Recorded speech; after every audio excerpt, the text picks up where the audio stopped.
figuring out, being asked very kindly, hey Franz, would you like to offer a Sunday Dharma talk on X date? Yes, of course. Between then and now, of the 10 talks, this is one of them. And I hope it answers all of your questions on the subject matter, maybe that you didn't even know you had.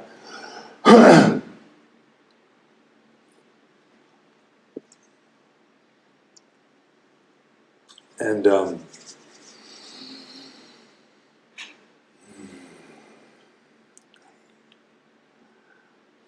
so it goes a little something like this.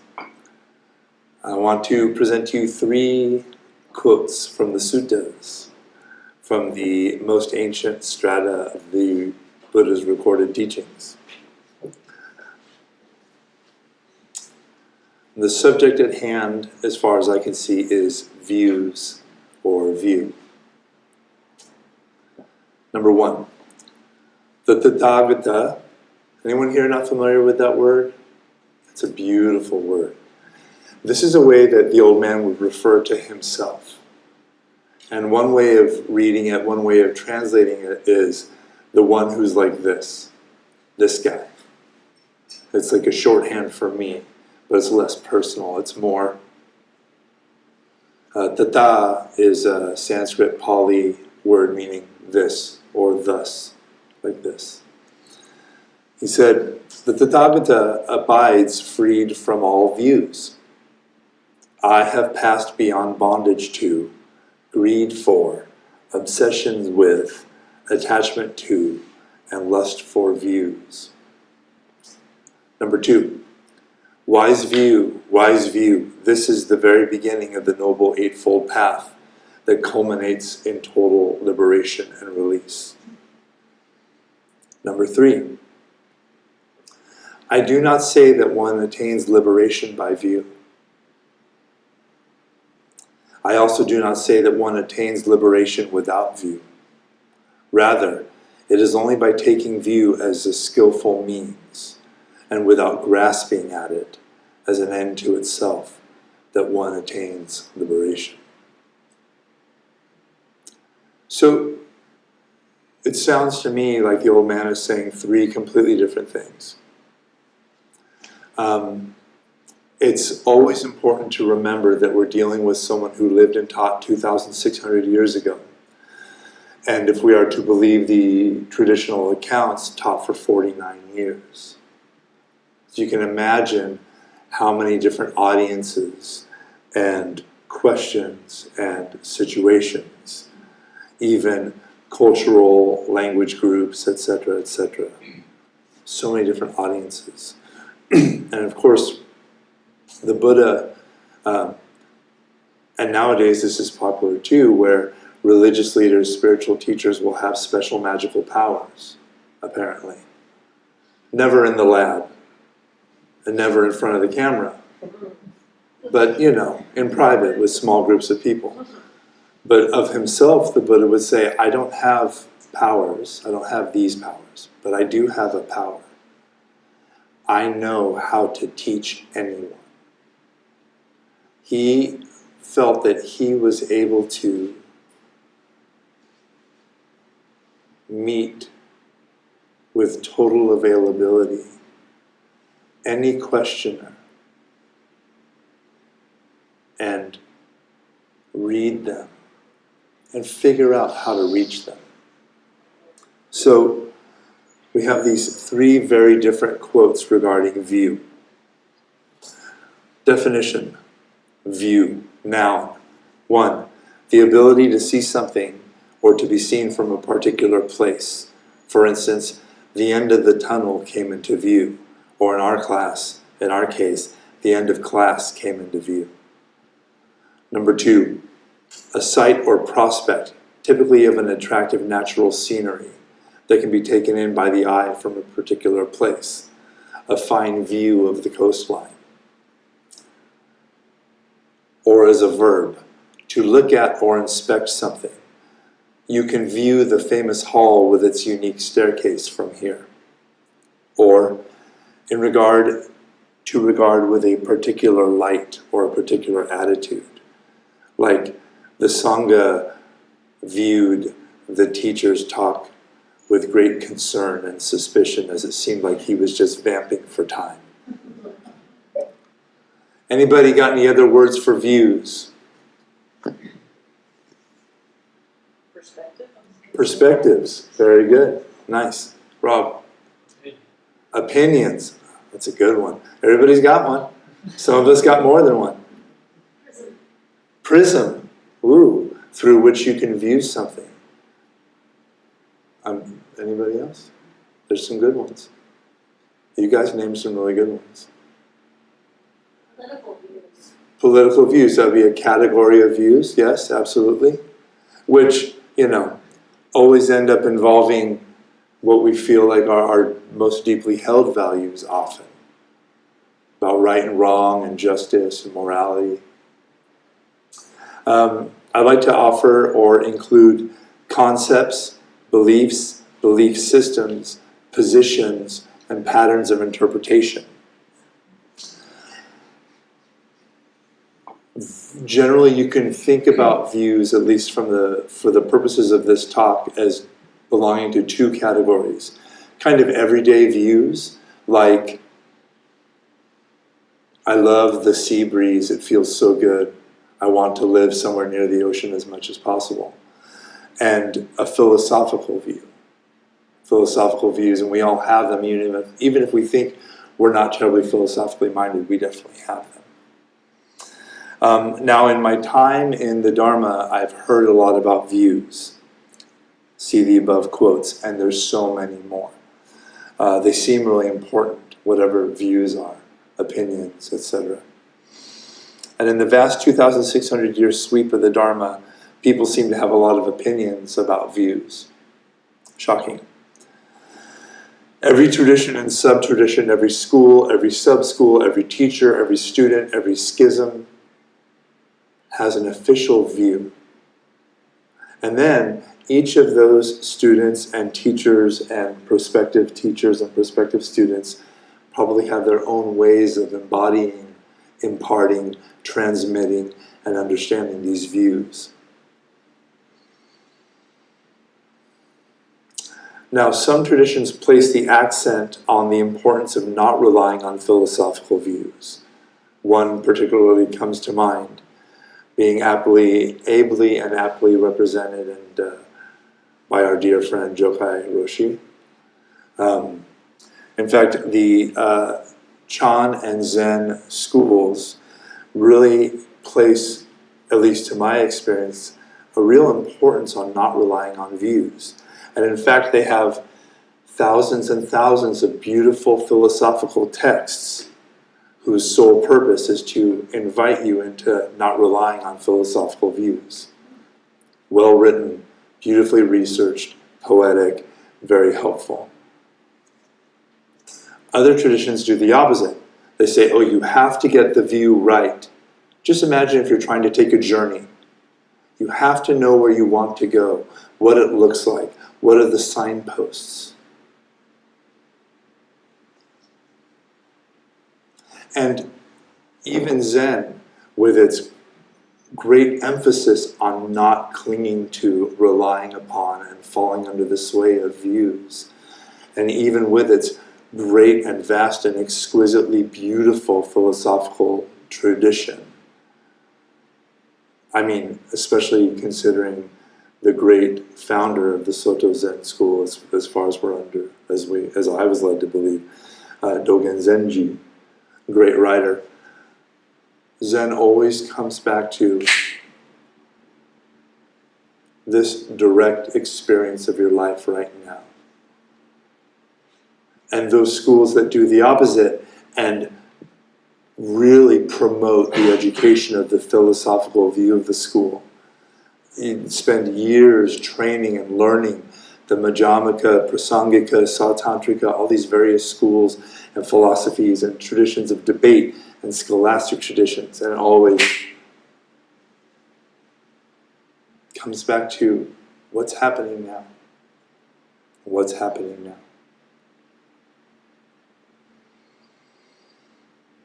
And various other schools, and again, individual teachers do their own version.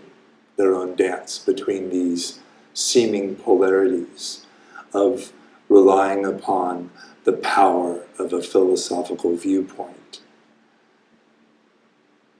and the power of simply training now and now and now. Which still leaves us with the problem of what's the deal with views? Are they good or bad? What are they for? Why did the old man make such a big deal about, oh, I'm free from views. I have broken free of and will not again fall under the sway of views, of clinging to views. So, oh, I just remembered I have to make a little note. Okay. Okay, so now I need some tea. It's not working very well. What's happening? Oh, good thing that was empty. Almost like I was ready for that to be a little shtick. Oh, I have to put this down if I want... Oh, hold on. There we go. I understand what happened. My hand took up the pen, and the pen took up my hand. The freedom and openness and availability of my hand was constrained by this pen. But what a beautiful tool. I made myself some note that I'm sure makes sense. Milk to me. But under the sway of this pen, I was unable to bring the cool water to my lips. And what would happen if I kept holding it and wouldn't drop it for a week, a month, a year? It's silly, right? Nobody would do that. Nobody would cling on to something like that maybe was skillful at one point and is no longer so and needs to be put down. That would be a real problem if I did that with my heart and mind, right? A real problem.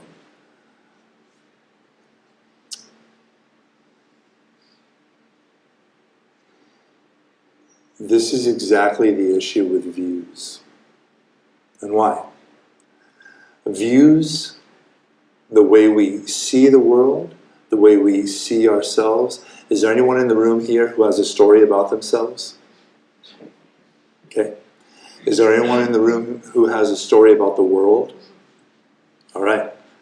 These stories, I'm sure, in certain circumstances are incredibly valuable, profoundly useful. And in some circumstances, maybe not so much.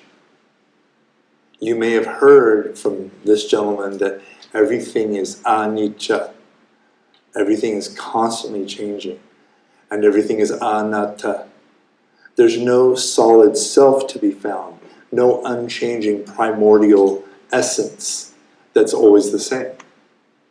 So in the face of understanding that you and me and everyone in this world and everything that we see and everything in our hearts and everything in our minds is constantly changing and lacking some eternal, primordial, solid essence.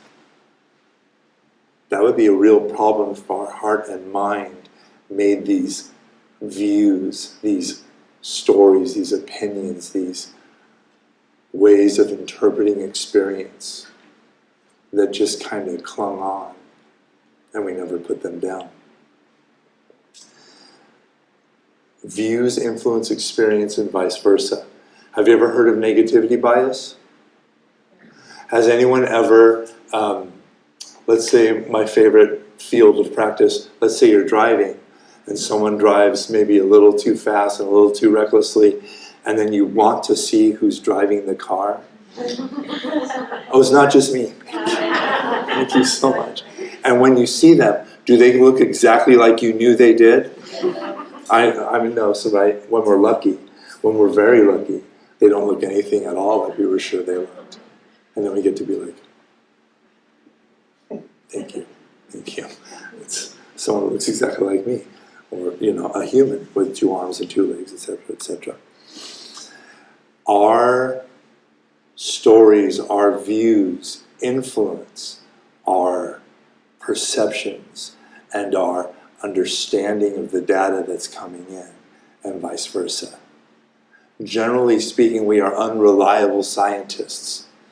Our biases affect our data conform to our biases, etc., etc.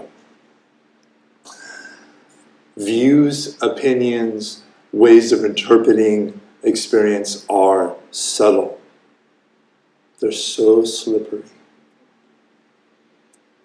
I can't imagine anything more slippery and subtle and hard to grasp than the very ways that I interpret and experience data, information pouring into my six senses. They're long-lived and habitual. Generally speaking, the vast majority of us have really powerful experiences around love, safety, belonging, communication, attachment from a very young age. The great monk Tanisaru Bhikkhu says, generally speaking, we have completely worked out our relationship to pleasure and pain by the time we're 5. And in fact, if we were looking even further back, from the very first time we were a single-celled amoeba somewhere. Amoebas know you navigate away from pain and towards pleasure, away from environments that are problematic or troubling or painful or uncomfortable, and towards ones that are comfortable. Our bodies, our minds, our hearts are always striving for safety, for homeostasis. Also, views are sticky.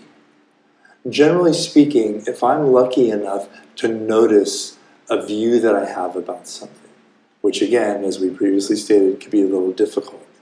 If I'm lucky enough to notice, oh, I have, based on previous experience, fabricated a view about a person, a place, a thing, a feeling, myself, etc., I very often will just swing to the polar extreme of that view that I identified. And maybe you don't do this, but maybe you have a friend who was like, that's it, I'm never doing that again. In fact, I'm only ever doing the complete opposite thing.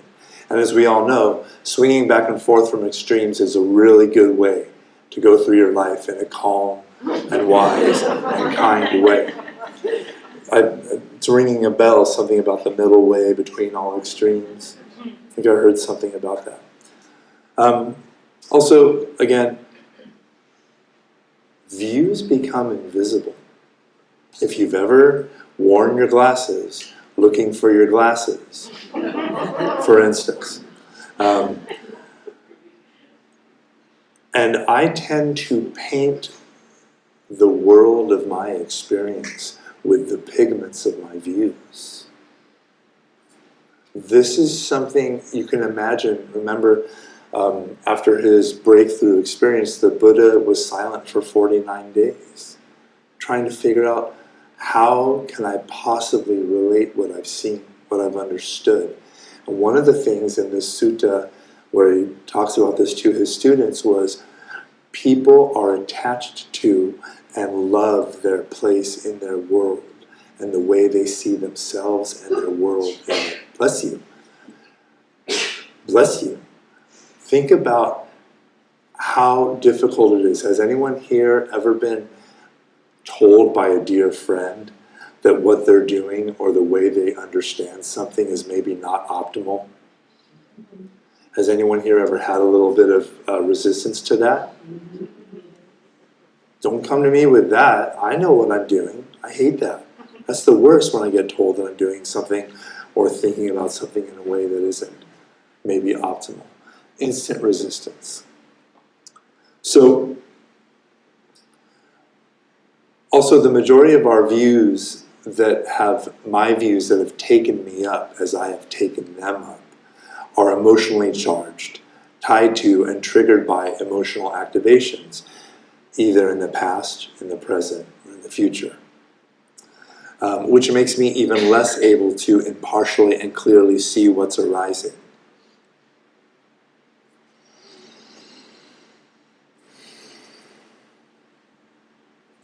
All these things work together to make actually noticing our views, our webs and networks of interpretation, of data sets that are maybe a little bit biased. It makes them really hard to notice. And in fact, it mediates the direct experience of us and our lives as they arise. And we're trained to do this from an early age. We sit in school, and if we're very lucky, we're a good student, and when the teacher asks the question, boom, we're ready with the right answer.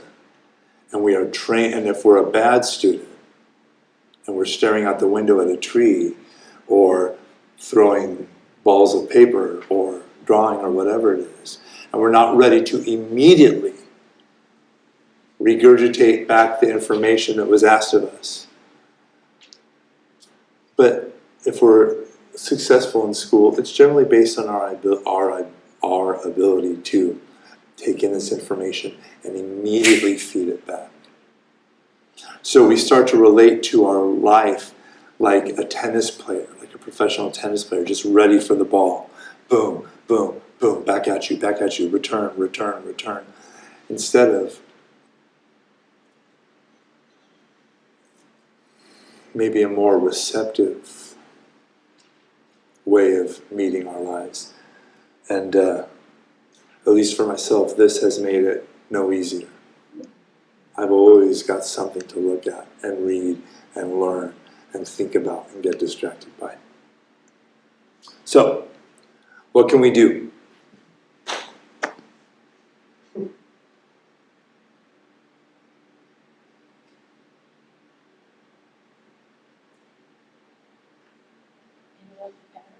Interrupt the pattern. I like that. That's cool. How do we do that?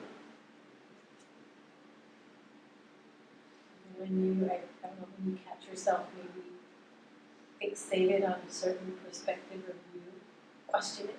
Ooh, when you notice yourself fixating, clinging to, chewing on a specific view, opinion, belief system, pattern of interpretation, notice what you're doing and then just question it.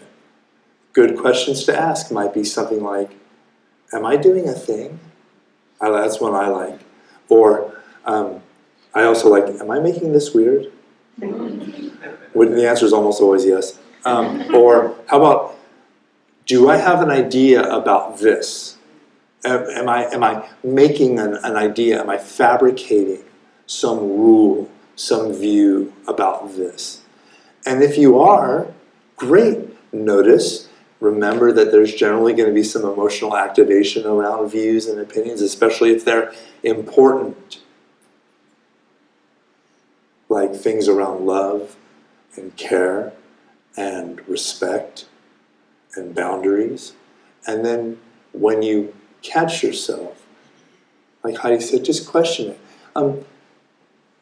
Is this true? Is this always true? Is there another way to see this? Is there something underneath this? So often, a lot of us, maybe especially males in our culture, are trained that anger will protect your tender feelings.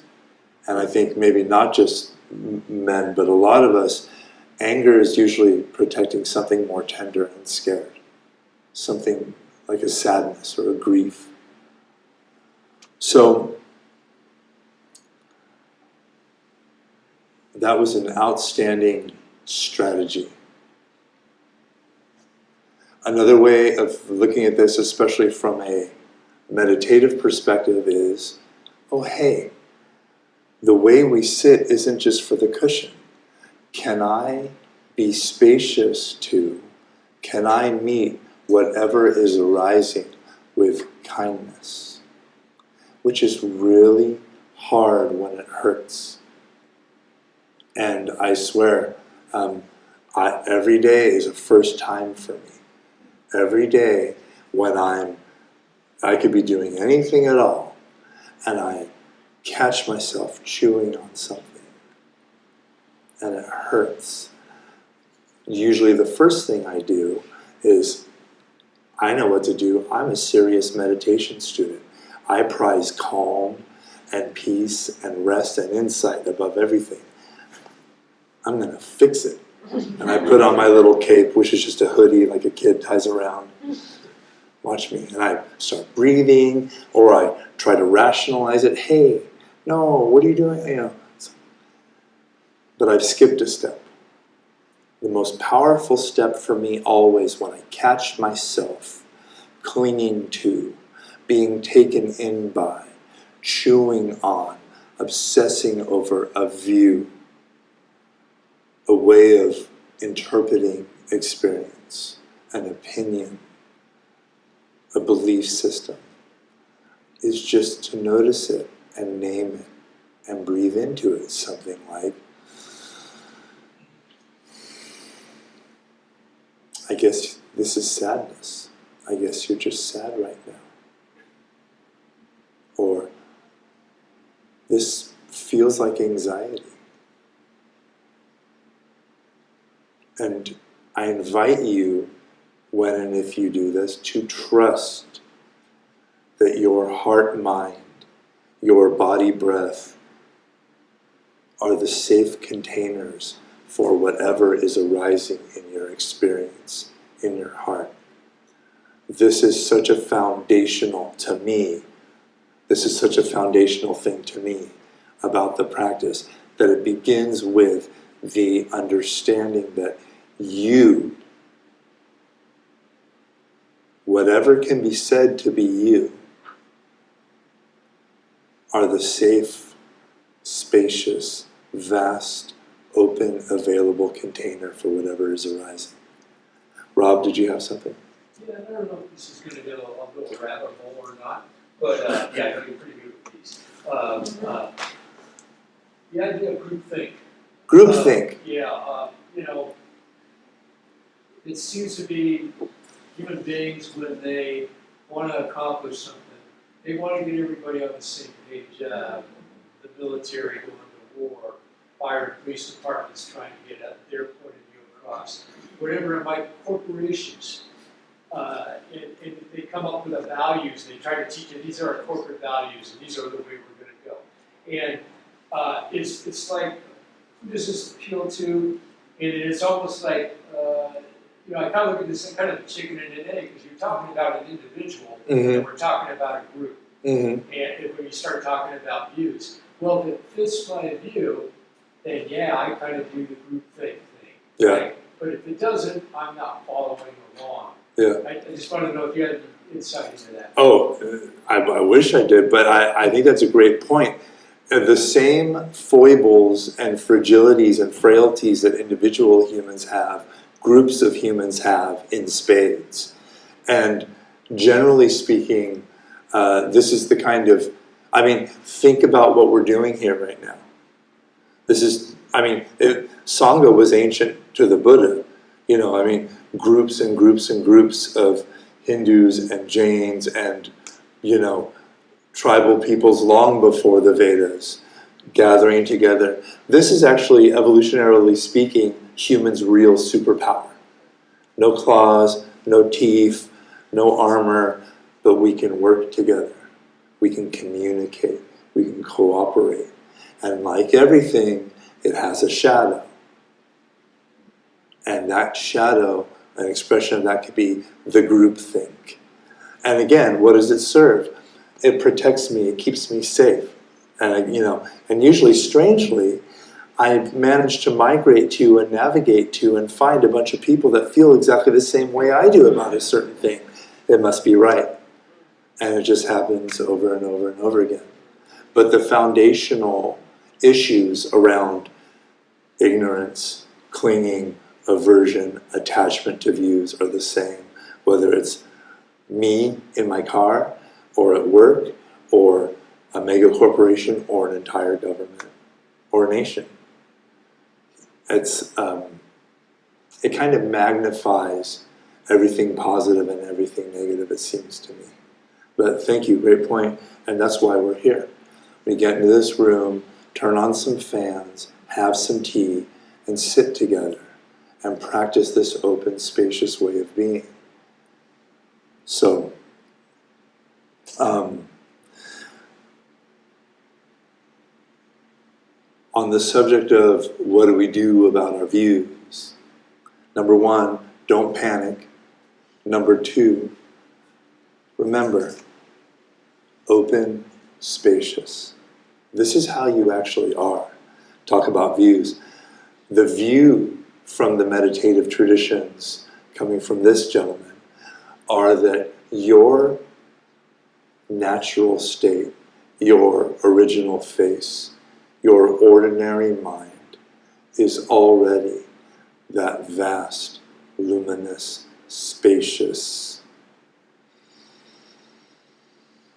infinitely hospitable awareness.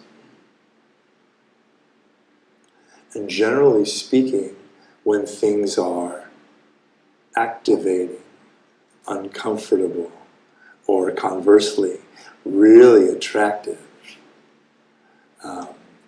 and soothing to a certain part of us, this luminous, vast, open, hospitable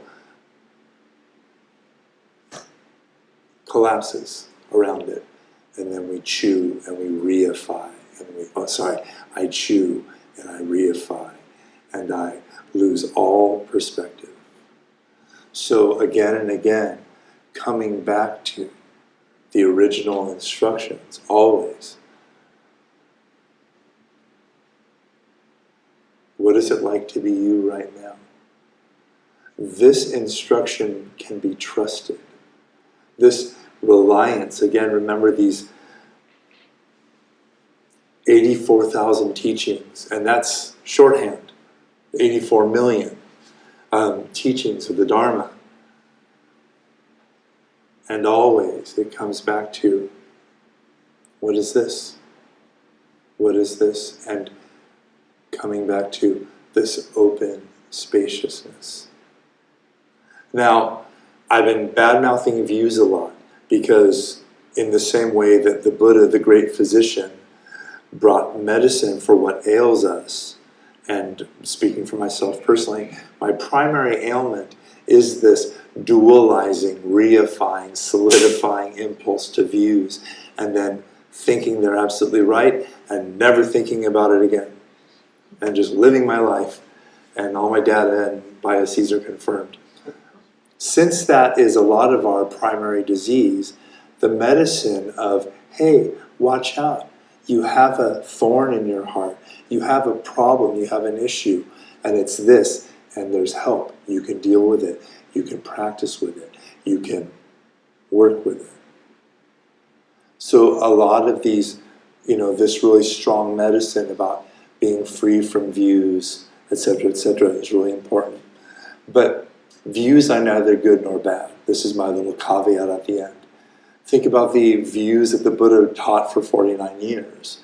Think about the insights that you have had, that you have found to be true for yourself around spaciousness, around kindness, around openness, around not taking your thoughts to be you and 100% true. So just like everything is a tool, everything has its utility. The third quote. And that's how I guess I'll end this, and if there's time, question. But this quote from the Buddha, I do not say that one attains liberation by views. I also do not say that one attains liberation without views. Rather, it is only by taking view as skillful means, without grasping, that one attains liberation. So, your homework, just observe yourself, watch yourself. Am I doing a thing? Am I chewing on something? Am I getting activated? And then if you can find, sometimes you can't find it, but if you can find a kind of story that you're telling yourself, yourself. Even if it's true, it's still a story. And just notice it. And ask yourself, is this true? Is this always true? Is there any other way to understand this? Is there something underneath this that needs my attention? And as always, the global, the universal, the constant instruction of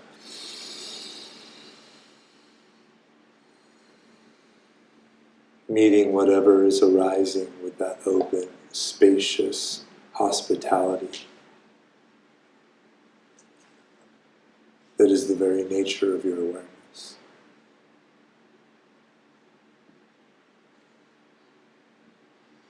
Thus ends my prepared remarks. If there were any defects or misstatements, they belong to me. Anything true I stole from my teachers and friends, and I hope it served you well. Thank you very kindly for your attention.